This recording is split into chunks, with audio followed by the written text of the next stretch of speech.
భారతదేశంలో నరేంద్ర మోడీ ప్రభుత్వము అధికారంలోకి వచ్చాక ఇలా సామాన్య మధ్యతరగతి ప్రజలు ఇలా జీవనోపాధి పరంగా అనేక రకాల అవస్థలు పడుతున్న పరిస్థితి మనం చూస్తూ ఉన్నాము. ఇప్పటికే నిత్యావసర సరుకులు విపరీతంగా పెరిగినాయి. అలాగే వాటిని ఇలా నియంత్రించడంలో కేంద్ర ప్రభుత్వము పూర్తిగా విఫలమైంది. ఇప్పుడు చూస్తూ ఉన్నాము, జియో ఇంతకుముందు రీఛార్జ్ చేయించుకుంటే కనుక 200 రూపాయల లోపల అయిపోతుండే, అటువంటిది 350 రూపాయలు రీఛార్జ్ డబ్బులు పెంచి ఇలా సామాన్య మధ్యతరగతి ప్రజలను విపరీతంగా దోచుకున్నటువంటి పరిస్థితి మనం చూసినాము. కానీ ఇటువంటి విషయాలలో నరేంద్ర మోడీ ప్రభుత్వమే కానీ బీజేపీ కానీ ఎలాంటి ఇలా ప్రకటనలే కానీ పోరాటాలే కానీ చేసే పరిస్థితి లేదు. ఇప్పుడు మనం మొన్ననే చూసినాం, తెలంగాణ రాష్ట్రంలో ఒక పుష్ప 2 సినిమా రిలీజ్ కు ఒక ఆడామే ఇలా ప్రమాదవశాత్తు తొక్కిసలాటలో చనిపోతే నరేంద్ర మోడీ ప్రభుత్వం సంబంధించిన బీజేపీ తెలంగాణ ఎమ్మెల్యేలు ఇలా ప్రజాప్రతినిధులు ఒంటి కాళ్ళ మీద యుద్ధం చేసే విధంగా ఇలా కాళ్ళకు గజ్జలు కట్టుకొని ప్రకటనలు చేసారు. ఇలా కాంగ్రెస్ ప్రభుత్వం విమర్శలు చేస్తా ఉన్నారు. ఇలా ఉత్తరప్రదేశ్ లో మా కుంభమేళలో 30 మంది ప్రజలు చనిపోతే 60 మంది ప్రజలు గాయపడితే కనీసం ఒక్కరు బీజేపీ నేతలు ఎక్కడ కూడా ఖండించిన పరిస్థితి లేదు. ఎందుకంటే వాళ్ళ ప్రభుత్వం అక్కడ రాష్ట్రంలో అధికారంలో ఉంది కాబట్టి వీళ్ళు వివక్ష చూపెడుతున్నారు అని చెప్పనేసానికి ప్రత్యేకంగా నిదర్శనం ఇది ఒకటే. ఇలా అక్కడ ఉన్నటువంటి జరిగిన మృతుల్లో 30 మంది అయినటువంటి మృతులను అక్కడ ప్రభుత్వము తక్షణమే ఆదుకోవాలని చెప్పనేసి మేము డిమాండ్ చేస్తా ఉన్నాము. అలాగే ఈరోజు తెలంగాణ రాష్ట్రంలో ఇలా బీజేపీ మద్దతు పార్టీ విపరీతమైన మతాల మధ్య ఇలా చిచ్చులు పెడుతున్నారు తప్ప ఎక్కడ కూడా అధికార నాయకులను ఇలా ప్రశ్నిస్తా ఉన్నారు. కానీ వాళ్ళ పని ఏంది? ఇలా ప్రజా సమస్యలపై పోరాడాల్సిన వాళ్ళు వివక్షలు చూపడం అనేది సరైన పద్ధతి కాదు. ఇలా నరేంద్ర మోడీ ఒకటి చెప్తా ఉన్నారు, ఇప్పుడు ఒక జాతీయ గీతం లెక్క ఇలా ఫోన్లో రింగ్ టోన్ వస్తా ఉన్నది.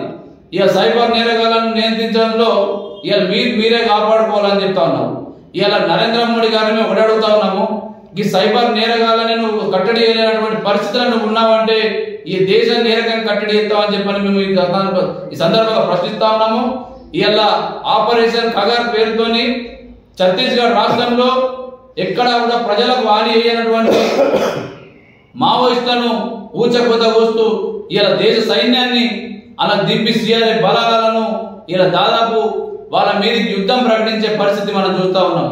ఇలా నరేంద్ర మోడీ ప్రధాన ఉద్దేశం ఏంటంటే వామపక్ష ప్రజాతంత్ర లౌకికవాద అభ్యుదయ భావాలు గల వ్యక్తులని అంబేద్కరిస్తని గొంతు నొక్కే ప్రయత్నం చేస్తా ఉన్నాడు తప్ప ఎక్కడ కూడా ప్రజలను ఇలా మభ్యపెట్టే పరిస్థితి ఇలా చూస్తా ఉన్నాం మనము.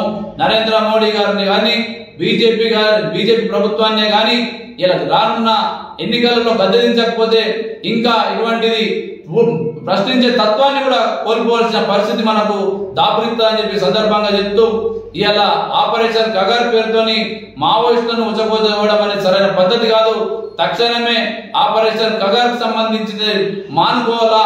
వాళ్ళు అడవులలో ఉన్నటువంటి వాళ్ళకి ఎలాంటి నష్టం లేదు, కానీ ఊర్ల దొంగలు ఇలా భూ బకాసురులు విపరీతంగా కోట్లాది కోట్ల కుంభకోణాలు చేసి ఇలా భూములు కబ్జాలు చేస్తా ఉంటే ఇలా ఎలాంటి మనం చూస్తా ఉన్నాము. చట్టాలు డబ్బున్నలకు చుట్టాలుగా మారిపోయినాయి. పూర్తిగా అధికారంలో ఉన్నటువంటి నాయకులు కూడా అనేక రకాల తప్పులు చేస్తా ఉంటే ఈ ప్రభుత్వాలే కానీ ఈ న్యాయ వ్యవస్థలే కానీ ఎక్కడ కూడా వాళ్ళ మీద చర్యలు తీసుకున్నటువంటి పరిస్థితి మనం చూస్తలేము. కాబట్టి రానున్న రోజులలో ఈ నరేంద్ర మోడీ ప్రభుత్వాన్ని ప్రజలు గద్దెదించాలని చెప్పి సందర్భంగా మేము డిమాండ్ చేస్తా ఉన్నాము. అలాగే ఉత్తరప్రదేశ్ లో ఇలా మా కుంభమేళలో చనిపోయినటువంటి మృతులను తక్షణమే ఆదుకొని, అలాగే అక్కడ ఉన్నటువంటి బీజేపీ నాయకులు ఎక్కడ కూడా తెలంగాణ కాంగ్రెస్ పై విమర్శలు చేసేటువంటి ఈ బీజేపీ నాయకులు ఇలా ఉత్తరప్రదేశ్ రాష్ట్రంలో వాళ్ళ ప్రభుత్వం అధికారంలో ఉందని చెప్పనేసి వివక్ష చూపెట్టి ఎక్కడ కూడా